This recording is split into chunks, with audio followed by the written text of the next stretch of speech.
لو زهقت من نفس المشاريع اللي الناس دايما بتقعد تتكلم عنها، تعالى أسمعك التمن أفكار دول. أفكار جديدة غربية ومفيش ناس كتير بتتكلم عنها. ممكن أنا أكون تالت أو رابع شخص اتكلم عنها في اليوتيوب، والأفكار ديت هتفتح لك باب رزق مختلف تماما.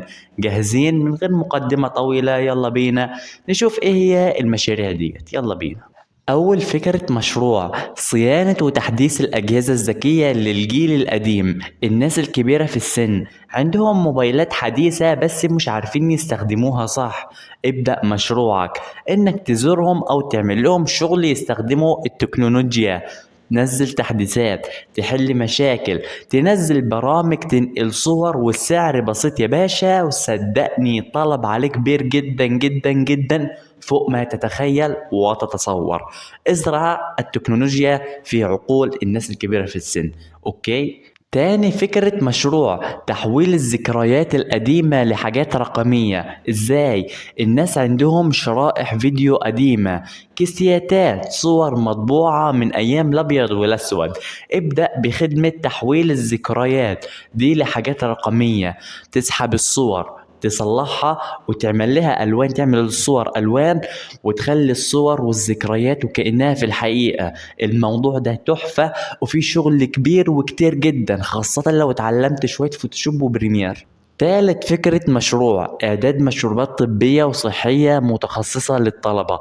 الناس بقت مهتمة بالصحة الأيام دي، لكن مفيش حد بقدم مشروبات طبيعية متخصصة لكل واحد حسب صحته أو هدفه.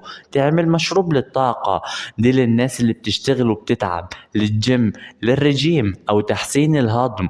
دي مشروبات كلها وتوصلها ليهم في الشغل أو في البيت أو في المكان المناسب اللي هم ليه. لو عملت ده بتسويق حلو هتكسب منه دهب صدقني. لو سوقت له بتسويق والمنتج يكون شكله راقي، صدقني هتنجح في وقت قصير جدا. في شرط انك التسويق يكون ابداعي واحترافي، وليس تسويق اي كلام. منتج احترافي بس تسويق مش احترافي. في حاجة لازم يكون لها شرط علشان تنجح. والايام الجاية طبعا انت هتواجهوا حاجات ليها شروط، ليها اهداف. لو حققت الاهداف ديت الحاجة دي تنجح. زي منصة اليوتيوب، 4000 ساعة، 1000 مشترك، تدخل وتاخد من اليوتيوب فلوس. ما حققتش الحاجات ديت مفيش فلوس. انا بقول لك انت لازم تسوق كويس علشان تقدر تكسب ذهب. سوق كويس وباذن الله هتكسب ذهب. ورابع فكرة مشروع إدارة حسابات الترويج الصوتيات والبودكاست. البودكاست دلوقتي بقى موضة، بس ناس كتير ماش بتعرف توزعه ازاي او تشتغله ازاي او تظبط الاعدادات. ادرس شوية عن منصات ابل وغيرها واعرض خدمتك. إدارة ترويج البودكاست وتمنتج الحلقات، الصوت، الكلمات المفتاحية، الوصف، تسوق ليهم بالمعنى العام. ده سوق جديد وفرصه لسه قليلة. في فرص وانت ممكن تكون شخص وتلحق فرصة من الفرص دي كلها. تحجز مكان قبل ما شخص يجي يبعدك ويستلم مكانك. احجز مكان من دلوقتي في المشروع ده، صدقني لسه فرصه كبيرة جدا. واغلبنا دلوقتي بنلاقي اغلب المشاهير قاعدين بودكاست، مش عارف الفنان مين، اتنين بيفهموا في الربح، اتنين بيفهموا في حاجة معينة، يقعدوا مع بعض بودكاست ساعة وساعتين وثلاثة واربعة. عملوا البودكاست بس مش عارفين يمنتجوه، مش عارفين يظبطوا الصوت فيه، مش عارفين. البودكاست ده صدقوني بيطلع فيه غلطات الدنيا كلها، ان كان لخبطه، ان كان يعني هو صدقني بيقعد 3 4 ساعات اكيد الا ما يلخبط له في كلمه، يتكلم في موضوع غير الموضوع ده، ينسى كلمه، يتنح شويه قدام الكاميرا.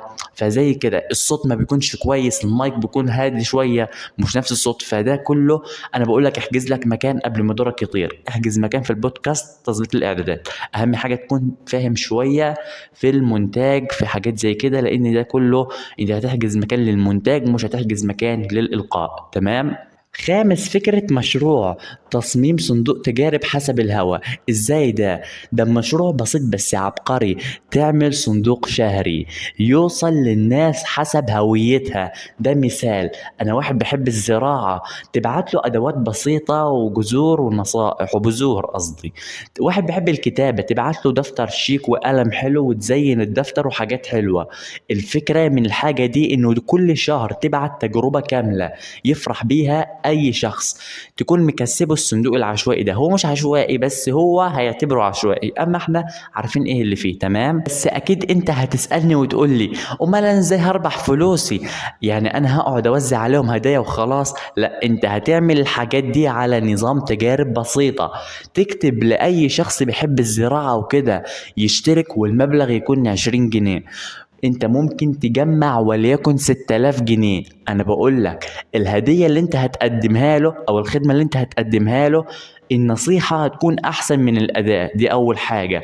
يعني النصيحة اللي انت هتقدمها للشخص ده هيكون احسن من الاداء. احسن من الاداء ايه هي الاداء؟ ان كان المصدرين للمزارع قصدي للبنا، ان كان الكوريك، ان كان السطل، الجردل، حاجات كتير جدا. فانا بقول لك النصيحة عنده هتكون احسن من الحاجة اللي هيشتغل بيها.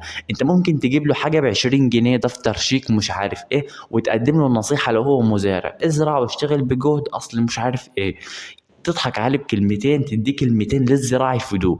تضحك عليه بالكلمتين، مش تضحك عليه بكلمتين اقول لك ازرع ده انت ان شاء الله خير، او ازرع عشان تاكلنا وتزودنا بالسوق. لا، انا بقول لك ادي نصايح، مثلا تعليمات زراعيه، انه مثلا في نباتات صيفيه في شتويه، وده يتزرع كذا وده يتزرع كذا، والاهم انك تعمل كذا.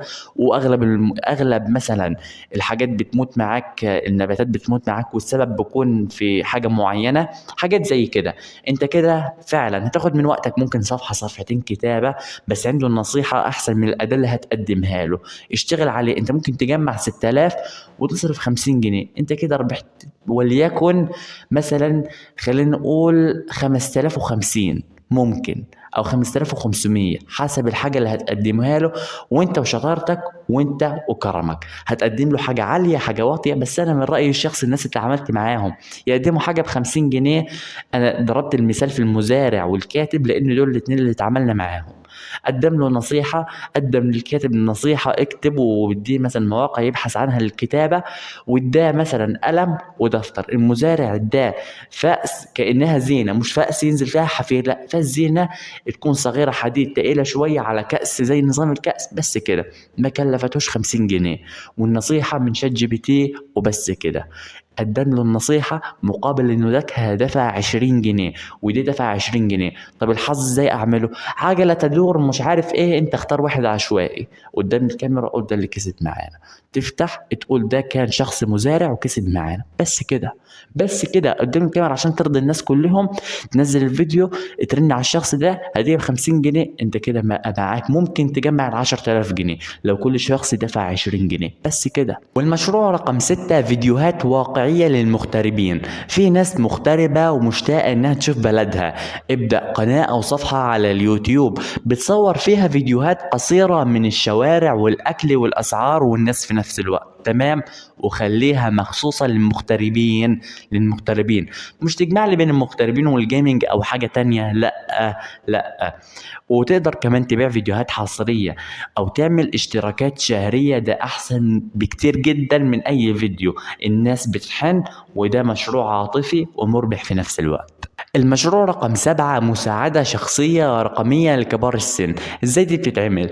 اعمل خدمة اونلاين او واتساب تساعد الكبار في السن على انهم ياخدوا ادويتهم في وقتها، او انهم يرتكزوا بمواعيدهم ويتذكروها دايما، او حتى تحجز لهم في موقع او فندق.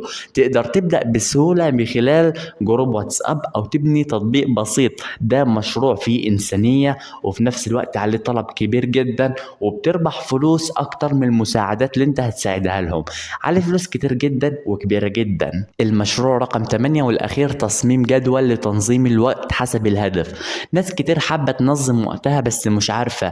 تقدر انت تتابع رمز الفكرة وفي نفس الوقت تصمم جدول حسب اهدافها لمذاكرتهم لشغلهم لوقتهم وللتسويق بتاعهم. تمام. ممكن تعمل الجدول ده عبر تطبيق كانفا وتبيعه كملف PDF او مطبوعات. سهل جدا، وكمان ده هيكون منه في ورقي وفي دخل كويس جدا جدا جدا. هيعمل لك دخل فوق ما تتخيل، لان ده هيكون ملف PDF تقدر تبيعه أكتر من مرة. أما الورقي هتبيعه مرة واحدة وخلاص. PDF رقمي هتبيعه أكتر من مرة. ملف PDF تدي له ده وتدي له ده وتدي له ده، مفيش مشكلة. وفي النهاية الأفكار دي مهاش مجرد نظرية، دي مشاريع تقدر تبدأ بيها النهاردة.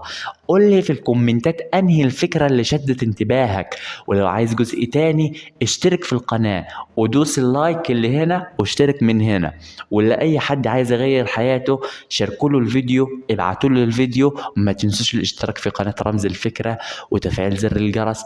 باي باي يا أحلى متابعين، ربنا يوفقكم في أي حاجة انتوا تخوضوها. سلام.